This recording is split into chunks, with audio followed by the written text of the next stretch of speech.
I told you about Sam being a state trooper. I wasn't with him for this one, but Sam told me about it.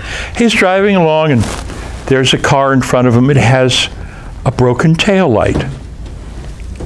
Sam pulled it over, and there's a woman driving it, and the woman says, "Officer, before you say anything, I must warn you.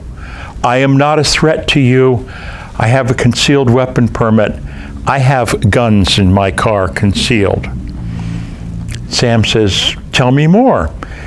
She said, "Under the passenger seat, there's a Glock 26 with the extended magazine."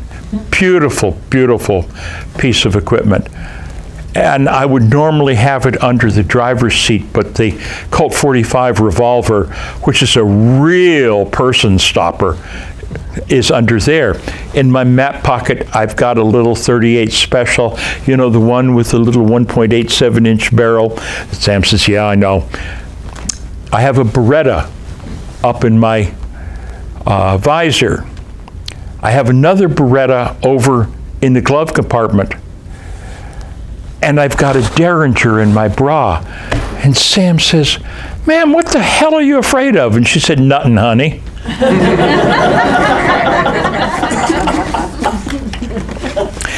Now, this one goes back a ways. Sam, short for Samuel. Samuel lived in Jerusalem a whole bunch a long time ago. Jesus was going through Jerusalem one day, and he saw himself in the mirror. And you probably didn't know that they had full-length mirrors back then, but they did.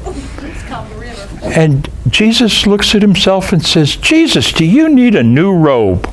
So off he goes to the street of tailors. This is back when there would be a street of tallow makers, a street of tailors, a street of bakers. That's just the way industry was divided up back then. You always knew where to go, and you could go around and try to get the best deals. And there's a little hole in the wall shop. Samuel the tailor. Jesus goes in, and Samuel looks up and says, "Jesus, you need a new robe." "Oh, that's why I'm here." So Samuel measured Jesus for the robe and showed him the material he was going to use. It'll be ready Thursday, before the Sabbath. Good. Jesus comes back on Thursday, puts on the robe, as you can expect, it draped divinely. "How much do I owe you?" Samuel says, "Tell you what, we can work a deal here. You do all those sermons. If at the end of each of those sermons you were to stand there and say, 'You probably noticed this beautiful robe. I got this robe at Samuel the tailor's in the street of tailors in Jerusalem.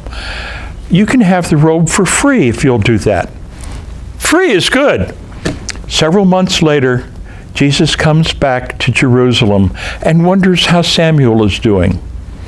He goes in to the street of tailors. It's not the street of tailors anymore.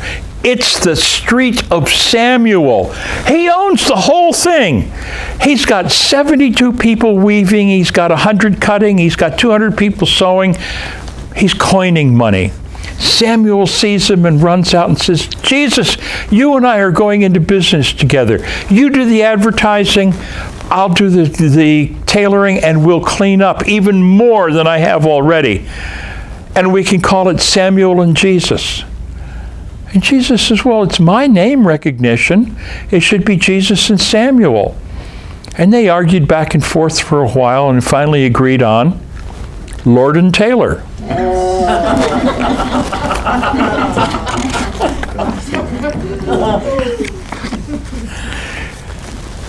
Sam was an optometrist. He was getting married to Janet. And the preacher turns to Sam and says, "Sam, do you take Janet to be your lawful wedded wife for better or for worse?" He said, "Better or worse? Better or worse?"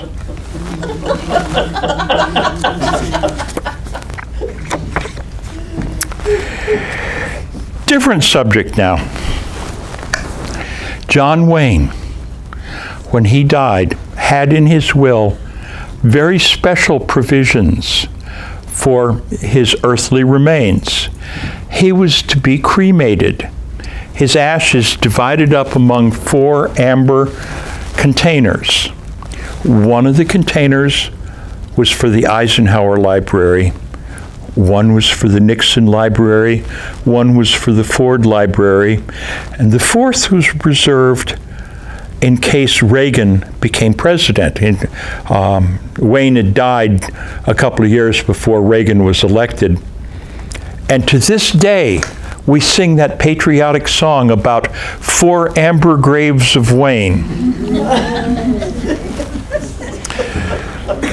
I ran a trading post in the Four Corners region.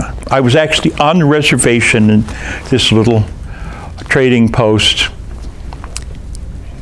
Joe Longtails came in one day and we were chatting as I was putting away or stocking merchandise, and Joe said, "What is all of this black and white stuff?" I said, "Oh, it's generic." "What's generic?" He said, "Generic is where you're paying only for the product. You're not paying for fancy perfume. You're not paying for advertising. You're not paying for fancy wrapping. You're paying for the product, so it's cheaper." Joe says, "Is it as good as the other stuff?" And I kind of mumbled because I knew it really wasn't.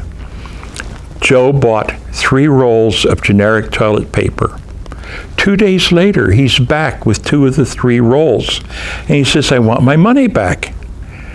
I said, "Why?" He said, "Well, perhaps you should call this John Wayne toilet paper instead of generic, because it's rough and it's tough and it don't take shit off of no Indians."